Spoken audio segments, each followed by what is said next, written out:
And if you would all like to mute yourselves, that will keep you from popping up on the screen.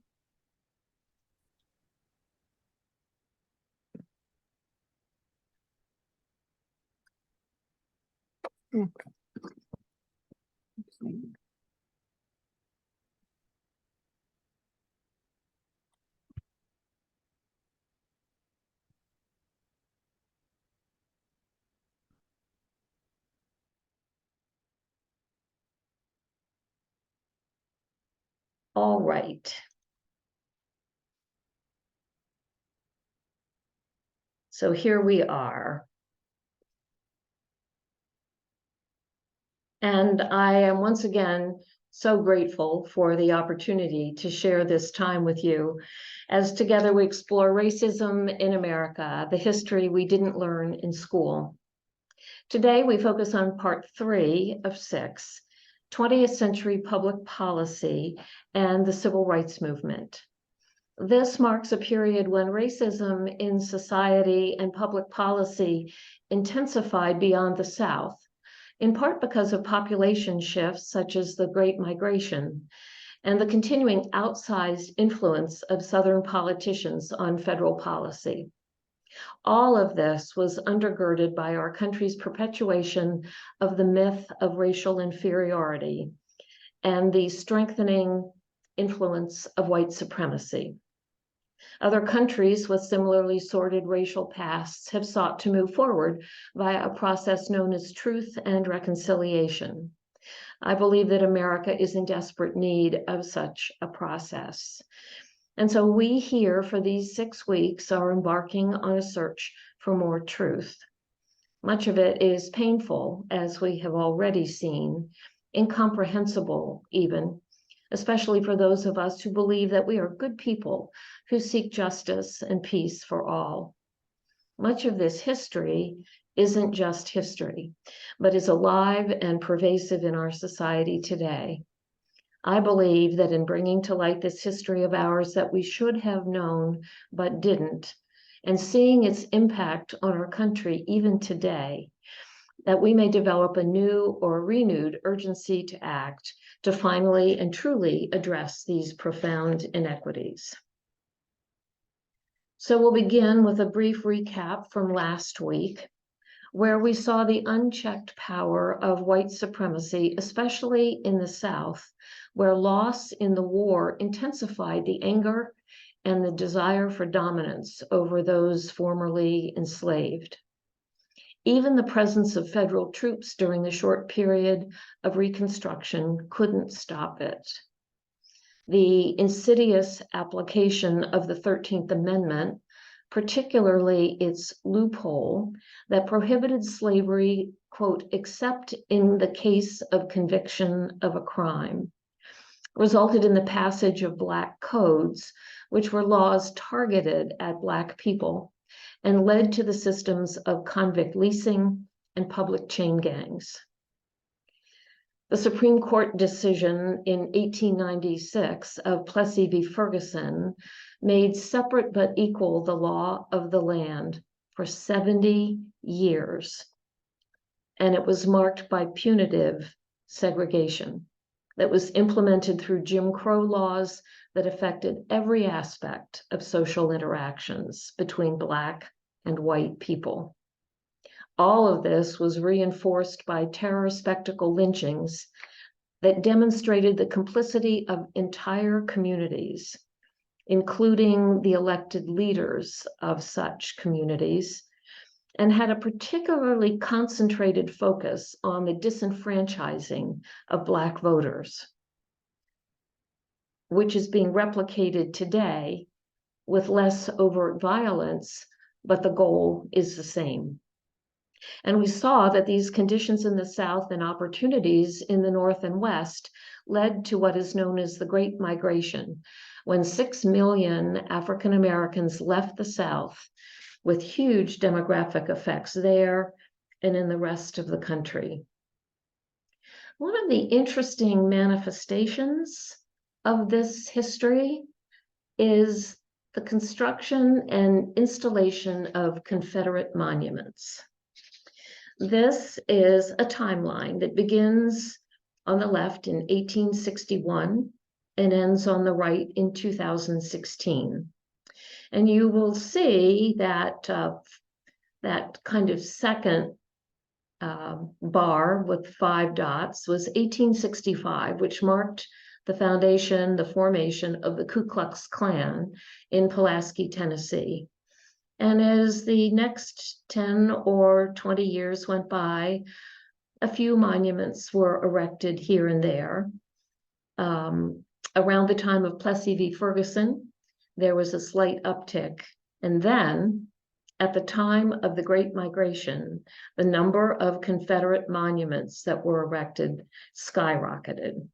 And it continued into the early 1920s and 1930s, only being paused a bit by the occurrence of World War II.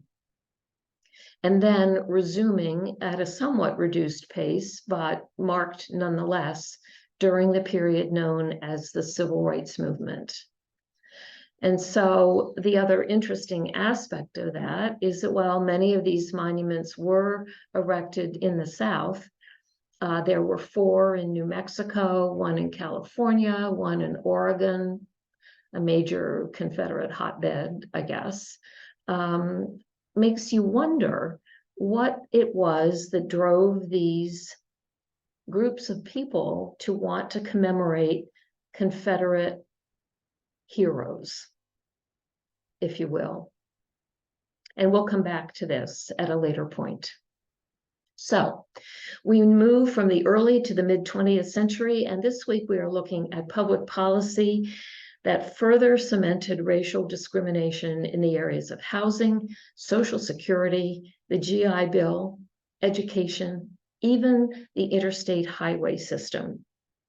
And then we will turn our attention to some of the pivotal events and the impact of the civil rights movement in the 1950s and 1960s.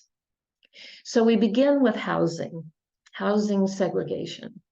Until the year 1917, cities mandated the areas where Black people could live. You could only live here, you couldn't live here or here or here.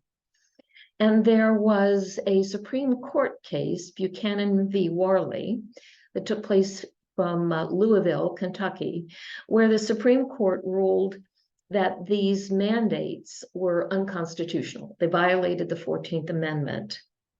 But they violated the amendment because the government was mandating these restrictions. There was no problem with limitations, it was who was doing it. And so much of the real estate market migrated, transitioned to what became known as racially restricted deed covenants. These were clauses written into property deeds that said that you, as the owner of this property, you could only sell it to another white person. And there was a Supreme Court case in 1926 challenging that, and the Supreme Court basically said, no problem, they're okay. And so by 1940, 80% of Chicago properties, residential properties, and in LA, and 85% of residential properties in Detroit carried these racially restricted deed covenants. And a house owned by a white person could only be sold to another white person. Once again, the Supreme Court was asked to intervene, and it declined. It said that indeed mandating these clauses was not legal, but if that's what you want to do with the deed to your property, that's perfectly fine with us. And so as a consequence, it locked Black people out of huge proportions of the housing market. And this continued until the Fair Housing Act was passed in 1968. So 50 years of preventing Black people from acquiring residential properties in areas where white people lived. In the midst of all of this, in 1934, the United States government created the National Housing Act. Congress passed it, And it was instrumental in alleviating the home ownership crisis that existed at the time. This, of course, was following the market crash and the Great Depression. And about 50% of US housing mortgages were in default. And so the housing market was crashing, and this law was passed to help address the problem. Prior to this point in time, a typical mortgage had a 10-year payback period and required a huge down payment. But when the FHA was created, it provided for mortgages that only required a 5% down payment and had a 30-year payback period. And so it opened up the housing market to tens of thousands of more people who could now afford to purchase a house using these terms. But the Federal Housing Administration and its actions institutionalized racism and segregation because it overtly denied mortgages based on race and ethnicity. This program was created for all Americans, but it did not apply to all Americans. At the same time, an organization known as the Home Ownership Loan Corporation created what it called residential security maps in 239 cities across the country. And these maps led to the process described as redlining. So here's an example. Here is the 1935 map of Atlanta, Georgia. And you'll see that the areas of the city are color-coded. And there is a descriptor that goes with each color. Green is labeled best, the best place to issue a mortgage. Blue is labeled still desirable. Yellow is described as definitely declining, and red is defined as hazardous. And these descriptions had nothing to do with the financial wherewithal of the residents in the areas. It specifically had to do with race. And so the descriptions of these different color-coded sections included the use of terms like infiltration and subversive, undesirable, inharmonious, lower grade populations. It described the people who lived in the red areas and the yellow areas using those terms. And interestingly enough, there is a website called Mapping Inequality that has taken 150 of these cities and overlaid the maps, the residential security maps, with poverty and disadvantage levels today, and the overlaps are almost 100%. And so the definitions of these areas and the willingness of the FHA to issue a mortgage have left a legacy that continues to 2023. So how did they make this happen? How did they do this? Well, there was a position known as an FHA underwriter. Because the FHA didn't issue mortgages, it insured mortgages that banks issued. And so an underwriter from the FHA would go to look at a property, and they had a manual that would tell them how to rate the desirability of a mortgage being issued and whether or not the FHA would, in fact, insure a mortgage issued by a bank. So the underwriter's manual contains such provisions as deed restrictions are apt to prove more effective than a zoning ordinance in providing protection from adverse influences.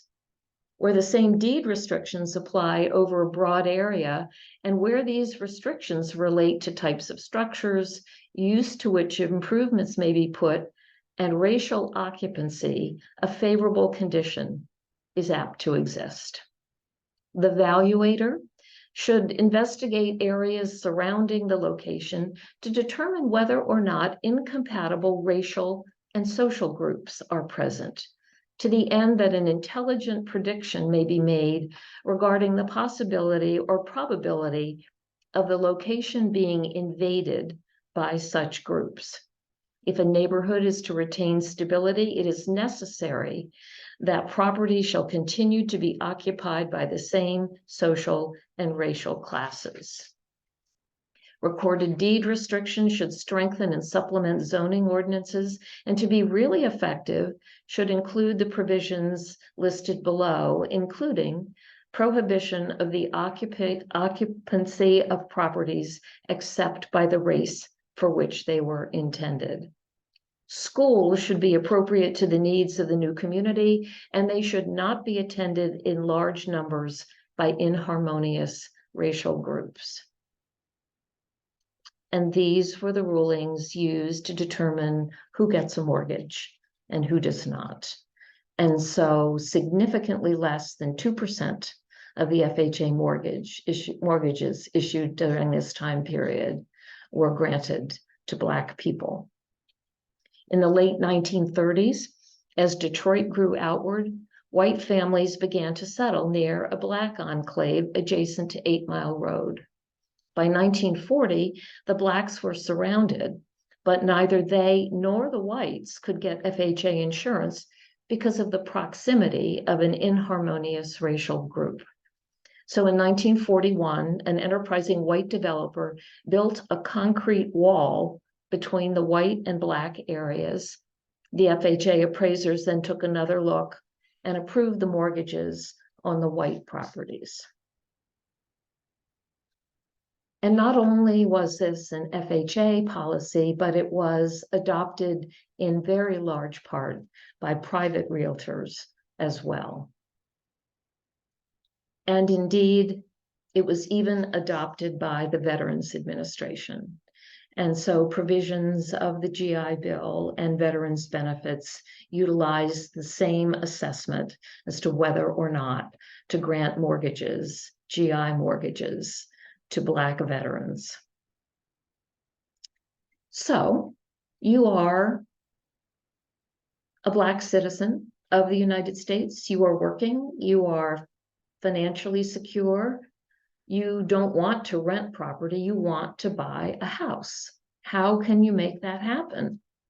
Given that the high down payment, 10-year repayment process for regular conventional mortgages is too steep a hill to climb. You can't get an FHA mortgage. And so a new capitalist instrument was founded, known as contracts for deed. These were arrangements usually offered by speculators who bought properties expressly for this purpose. This contract for deed required a down payment and regular monthly payments from the occupant, just like a mortgage, but that's where the similarities ended. The sale price and effective interest rate tended to be wildly inflated because this was the only market that a Black person could utilize to buy a house. The buyer assumed all the responsibilities of a homeowner, including all the repairs and all the taxes, but the seller retained the title. And so the person purchasing the home had zero equity during the term of the contract and could be evicted for missing even a single payment. Worse, the contract's exorbitant terms, along with the lack of equity to borrow against, left Black families without the means to invest in their properties and contributed to the physical decline of the properties that they purchased.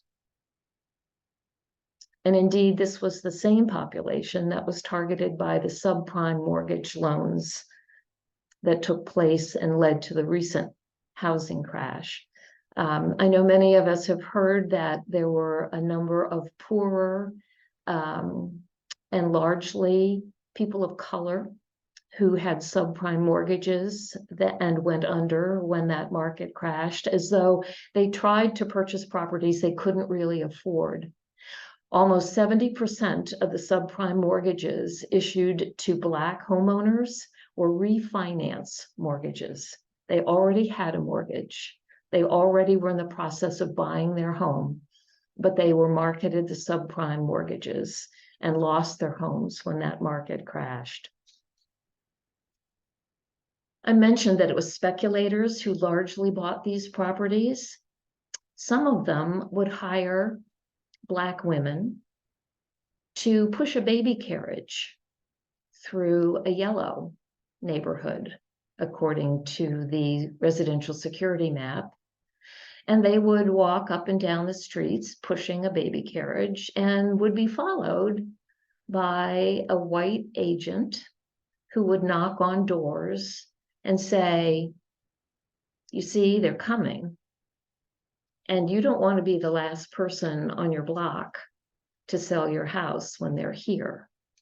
And so that was one of the ways that they were able to buy up properties at lower than market value, inflate the cost and the interest rates, and sell it to prospective Black homeowners.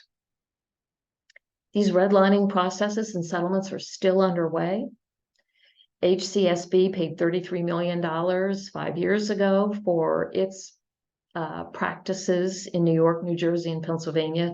Wells Fargo seems to be in the news on a regular basis for taking these kinds of actions. And so the legacy is perpetuated. And what we see out of this whole process is that it was in place from 1934 until the passage of the Fair Housing Act of 1968, at the time when housing construction in the suburbs was booming and people were moving into new properties, and manufacturing concerns were following the homeowners that were moving to the suburbs.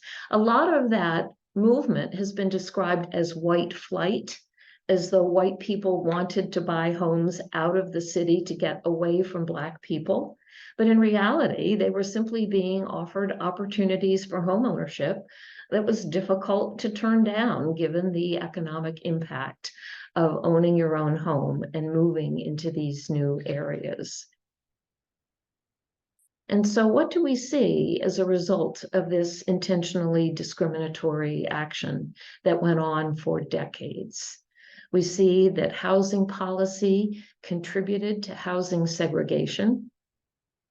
We know that that segregation in housing led to educational segregation and imbalances in funding for schools, because in many cases, the funding for schools comes from property taxes. And as the movement occurred to the areas outside of the city, the property tax values moved, the values in the cities declined, and contributed to the impact on education, which led to educational inequality that has impacted employment opportunity and the economic impact of not being able to qualify for a job that requires higher levels of education, and not inconsiderably the environmental and health impacts of remaining to live in a city where the green coverage, where the auto exhaust all contribute to health effects on the remaining residents. And the financial impact is such that today, the average Black family's wealth ratio is 5% of that of the average white family. And the income ratio is 60%, the current income. Then between the periods of 1984 and 2009, that racial wealth gap tripled. So it is only getting worse. And that lack of equity in a home, you know, before the days of every person's access to the stock market, the largest part of any family's wealth was the value in its home. And that was denied to Black citizens, Black people. And so today, the Black homeownership rate in the country is 41%, and the white homeownership rate is 73%. And I actually think you may have seen some of the notices that have appeared in news articles lately about appraisals of homes that are done, when the appraiser thinks a white person owns the home, or if they think a Black person owns the home. And there are exponential differences in the appraisals of the value of homes, depending on who the appraiser thinks what the race is of the homeowner. So the legacy is enormous and continues. All right, we're going to turn our attention to other public programs that were put in place in this time period, one being the Social Security Act of 1935. Title II is known as the Old Age Survivors and Disability Insurance. I don't know about most of you, but I really object to that old age term. I'm thinking they could have come up with something else, but in any case, when it was enacted, 65% of African Americans were employed as domestic or farm workers in the United States. You may recall that an after effect of the Black codes passed following the Civil War meant that the only jobs that Black people could hold were as domestics or as farm workers. So that legacy from that stage of our history continued, and basically in the creation of the Social Security Act, any domestic or farm worker was excluded. There's been an elaborate paper written because someone had made the claim that that was a racist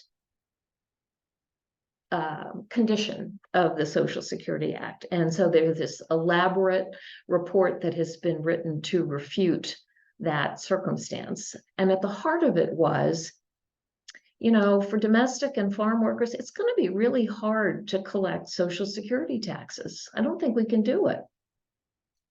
We can somehow collect income taxes, but we can't collect Social Security taxes for farm and domestic workers.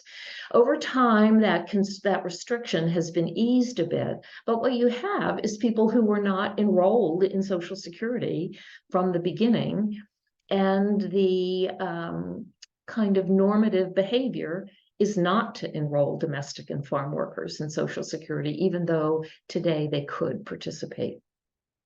In terms of the other programs besides the Title II, they were all provided as block funding grants to the states. The state got X amount of dollars to implement one of the programs, and then the state could decide to whom they would give that money and under what circumstances.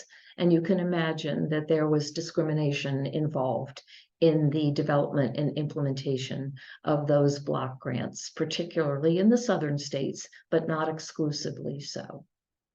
And so we come to the Servicemen's Readjustment Act of 1944, colloquially known as the GI Bill, that offered mortgages and other loans to veterans and also education benefits.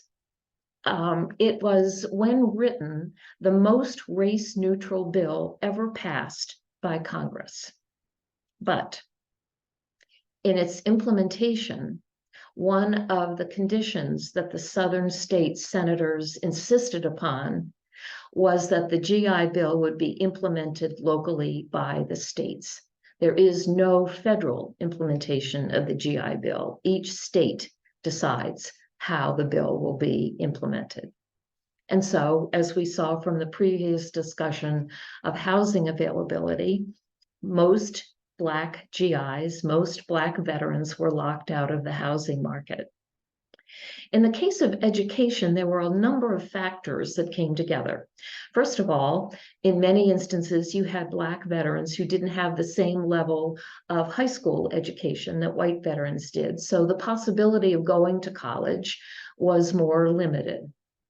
Further, the economic circumstances of Black people who had joined the military was that they didn't have the savings or the nest egg that would allow them to take time off from work to go to college. Then you had the fact that there was not a single college or university in the South, other than the historically Black colleges and universities, that would admit even a single Black student. And the colleges and universities in the rest of the country had quotas for the number of Black students they would admit. And so there were not enough places to hold even the lower number of Black veterans who were interested in attending college. So instead, in many instances, they were directed to vocational schools. But when they got there, particularly in the southern states, but again, not exclusively, they found that the equipment and the materials available to teach the trade could only be utilized by white students. And the Black students would learn by watching the white students develop the skills that they needed to ply the trade. All of this intensified segregation and continues to have enormous economic consequences. And much of the provisions of these bills were reinforced by a similar kind of violence that we saw that followed the end of the Civil War, with a particular emphasis on violence against Black veterans in uniform after World War I and after World War II. So here we are, we've come to the 1950s, and the issue of school desegregation arises. We know that the Plessy v. Ferguson case declared separate but equal the law of the land, and so virtually all schools, all public schools in the United States were segregated. In many cases, there were no public schools for Black students, only for white, and other groups had to pool their funds and their resources to create any school at all for Black students. And so in 1954, the Supreme Court reached its decision in Brown v. Board of Education. 5 entities combined to take that case to the Supreme Court, one of which was a school in Hockessin, Delaware, where I live. And the Supreme Court judge in Delaware declared that the separation of the schools was unconstitutional and they must be desegregated. So Delaware schools were actually desegregated in 1952. Delaware became one of the 5 cases that became part of Brown v. Board of Education, but it was the only state that said this is the appropriate reading of the 14th Amendment and that school desegregation is essential. Resistance to this decision was massive. And it only came about because of the death of Supreme Court Chief Justice Fred Vinson. When the case went to the Supreme Court, Chief Vinson and the court were reportedly in favor of retaining segregated schools. But Fred Vinson died, and President Eisenhower needed to appoint a new Chief Justice, and he selected the former California Governor Earl Warren to be Chief Justice of the Supreme Court. He later said it was the worst decision that he ever made in his whole political life. Shortly after he named Earl Warren as Chief Justice, he invited the Chief Justice to dinner at the White House with the goal of explaining to him that Southerners, quote, are not bad people. All they are concerned about is to see that their sweet little girls are not required to sit in school alongside big, overgrown Negroes. Well, the Supreme Court reached the decision that it did. As I said, resistance was massive. The District Court of Delaware authorized a 12-year delay in the implementation, all deliberate speed, 12 years, like a full primary, secondary education was enough time to let go before you implemented this change. Prince Edward County closed all of its public schools from 1959 to 1964. There was no public school for any student, Black or white, to go to in Prince Edward County. Some Southerners sent money to form white academies that students could attend, but the vast majority of students in that county missed school for 5 years. Alabama, Georgia, Mississippi, and South Carolina decreed that the federal courts had no jurisdiction and they didn't have to pay any attention to this Supreme Court decision. Georgia repealed its ratification of the 13th, 14th, and 15th Amendments and voted to impeach the Supreme Court. And so the Southern states came together with what became known as the Southern Manifesto, which was to stall and defy the federal actions. And I think many of us are familiar with some of the events that occurred. In fact, the Alabama state constitution today still mandates segregated schools for all of its students. There were some notable events that occurred during this time period. The Little Rock Nine desegregated Central High School in 1957. This is a photograph, you may have seen it before, of Elizabeth Eckford.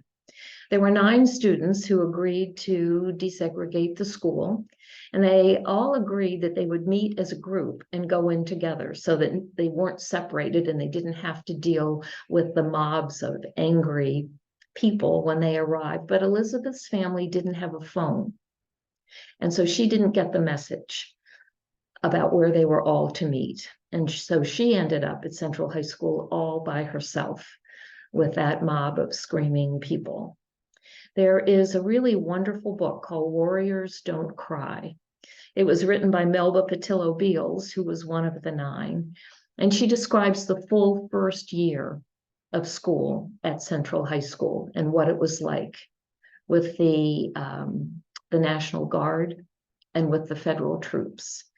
I thought everything kind of got settled after they started the school year, but that is not the case. And it is a powerful, powerful story of what their life was like. I think many of us are aware of little Ruby Bridges, who desegregated all by herself the William Frantz Elementary School in New Orleans in 1960. There were 6 students who were tested because they wanted to send the very, very best, very, very smartest little Black children to school with whites so as not to confirm the stereotypes that existed. But every white parent at William Frantz Elementary School refused to have their children in class with a Black child, and every white teacher, save one, refused to teach Ruby Bridges. And so Barbara Henry, who was a transplant from Boston, became Ruby Bridges' teacher for her first grade year. And the 2 of them met in their own classroom, all by themselves for the year, as she was escorted to and from school by armed U.S. Marshals. The local grocery store banned her family from shopping there. Her father was fired from his job, and her grandparents were evicted from their sharecroppers farm, all because Ruby Bridges went to school. The consequences of this resistance reverberate to today. The schools with the lowest levels of education as of 2021 data in the United States are Tennessee, South Carolina, Kentucky, Alabama, Arkansas, Louisiana, Mississippi, and West Virginia. And so the actions taken to prevent Black students from attending school with their white counterparts has a ripple effect on everyone today. Even the interstate highway system has had its impact on the well-being of the Black community in the country, across the country. It was the largest public works program in U.S. history and authorized construction of 41,000 miles of interstate highway that would span the nation, and it authorized $26 billion that would cover 90% of the cost. So the states only had to come up with 10% of the cost for this system. And during that initial construction period, almost 500,000 families, more than 1 million people, were displaced from their homes with their properties seized by eminent domain. The vast majority of these were low-income people of color in urban core areas. There are places that have actually taken down their interstate highways and replaced them with more human-friendly transport through the cities, because these communities were fractured when the highways were built, and the economic and environmental justice issues are enormous. People on one side of the interstate could not easily get to the other side.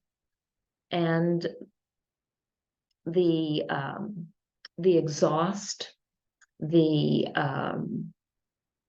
devastation to the community well-being that was accomplished occurred again and again and again across our country. And those consequences still exist today.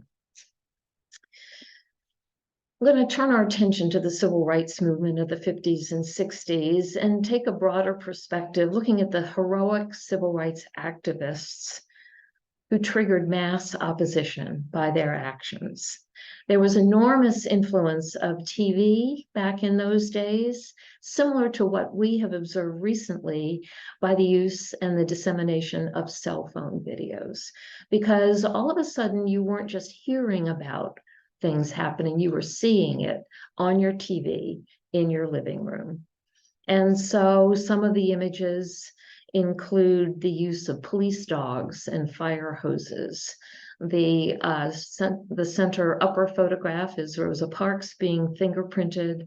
Of course, the lower middle photograph was taken from the march from Selma to Montgomery at the Edmund Pettus Bridge. So in this period of 1950 to 1975, when the civil rights movement was at its height, 150 new Confederate monuments were installed across the country, just to make clear how important and how valuable those Confederate leaders were to the population at large then. As you can see by the photographs, law enforcement agencies aligned themselves with this violence. They became the face of this violent resistance to integration and voting rights. And their actions in these areas shape today's relationships between police and communities of color. A few key events. There was a period of time where not many of us knew about Emmett Till.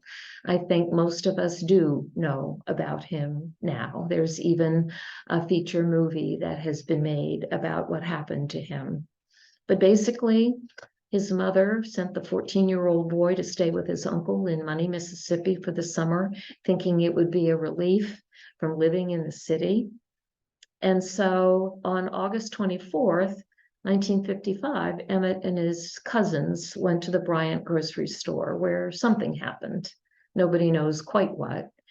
But Carolyn Bryant told her husband and his half-brother when they returned from a trip that Emmett had done something unacceptable to her. And so they went to Emmett's uncle's house in the middle of the night and demanded that he turn over the boy, which he did. They didn't think anyone would ever find his body because they tied a cotton gin fan to his neck with barbed wire before they threw him in the Tallahatchie River. But his body did indeed surface, and his mother, as you may know, made the decision to have an open casket funeral because she wanted people to see what hate had done to her 14-year-old boy. And it was that image published by Jet magazine that caused such revulsion and began to focus the work and the actions of the civil rights movement. And so we know about the Montgomery bus boycott, of which Rosa Parks was the public face. It lasted for a year, and more than 99% of the Black residents in Montgomery boycotted the bus system for a year. And finally, the bus company capitulated and integrated the buses so that Black people did not have to sit in the back.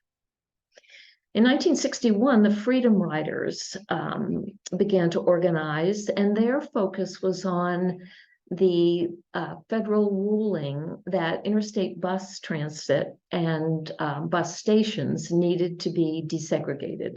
And so they took bus rides from New York or the Washington, D.C. area into the South to ensure that when they arrived at the various bus stations, they would be treated according to the law of the land. Well, on Mother's Day, May 14th, 1961, a Greyhound bus carrying Freedom Riders arrived at the Anniston, Alabama bus station shortly after 1 p.m. to find that the building was locked shut. Led by Ku Klux Klan leader William Chappell, a mob of 50 men armed with pipes, chains, and bats smashed windows, slashed tires, and dented the sides of the riders' bus. Though warned hours earlier that a mob had gathered at the station, local police did not arrive until after the assault had begun. Once that attack subsided, police pretended to escort the crippled bus to safety, but instead abandoned it at the Anniston city limits. Soon after the police departed, another armed white mob surrounded the bus and began breaking windows.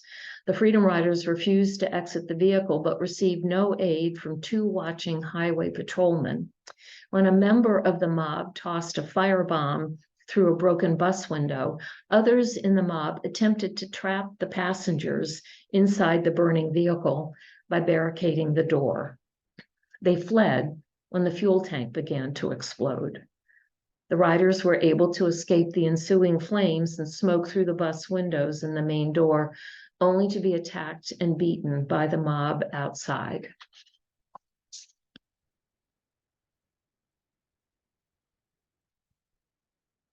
Riding a bus, desegregating a bus. There were several pivotal events in 1963, one being the Birmingham Children's Crusade. Reverend Dr. Martin Luther King and the Southern Christian Leadership Conference had launched the Children's Crusade to revive the Birmingham anti-segregation campaign. And as part of that effort, more than 1,000 African American children trained in nonviolent protest tactics walked out of their classes on May 2nd, and they assembled at the 16th Street Baptist Church to march downtown Birmingham. Hundreds of them, these children, were assaulted, arrested, and transported to jail.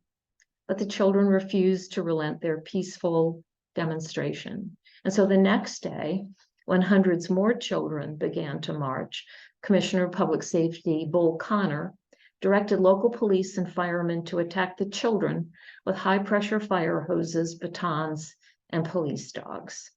Images of these children being brutally assaulted by police and snarling dogs appeared on TV and newspapers throughout the country and the world, invoking global outrage and causing the Department of Justice finally to intervene.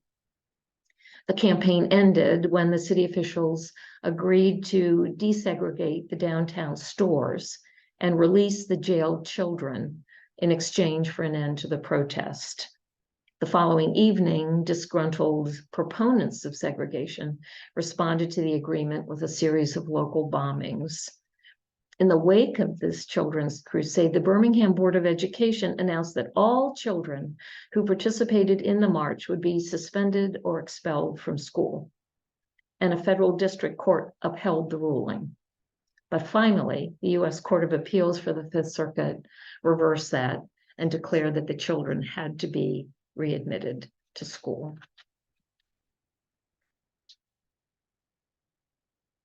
Children. That was the same year as the March on Washington in August. If we have time, I'll share a personal story I have around the March on Washington, but it was a march for jobs and freedom, and of course is most notably known for Martin Luther King Jr.'s I Have a Dream speech. But on Sunday morning, September 15th of that year, it was Youth Sunday, and the children were getting ready to lead worship. They were preparing in the downstairs basement when 19 sticks of dynamite were detonated under the stairwell to the downstairs. And 4 young girls were killed. Addie Mae Collins, Carol Robertson, Cynthia Wesley, and Denise McNair. Sarah Collins, Addie Mae's 12-year-old sister, was blinded by the bombing. The 4 men, members of the Ku Klux Klan, who had planted the dynamite, freely admitted to having done it, but there were no charges brought until 1977, when one of the men was taken to trial and convicted. In 2001 and 2002, 2 more of the men were charged and tried and sent to prison, having spent 40 years free in the meantime. And the 4th man died in 1994 without ever having been charged. I'm going to just hit the highlights with the last events of this time period. In 1964, Andrew Goodman, James Chaney, and Michael Schwerner, 3 civil rights activists, were stopped by police for a traffic violation, murdered by the police, and their bodies buried in a shallow grave where they were discovered shortly thereafter. And the news of that was almost the final straw that broke the camel's back for the passage of the 1964 Civil Rights Act. By the same token, the videos of the beatings of John Lewis and his counterparts on the Selma to Montgomery March as they attempted to cross the Edmund Pettus Bridge in support of voting rights led to Congress passing the Voting Rights Act of 1965. We will cover the nature of that law, the Voting Rights Act, extensively in our 5th class, and the subsequent Supreme Court decision in 2013 that gutted that legislation. It's important to note that the Civil Rights Act in 1964 was only passed after a 75-day filibuster, back in the day when you actually had to stand up and talk if you were doing a filibuster. But it did finally pass. And we know that in 1968, almost as a coda to this part of our history, Martin Luther King Jr. and Robert F. Kennedy were assassinated because of their support for equal rights for Black people.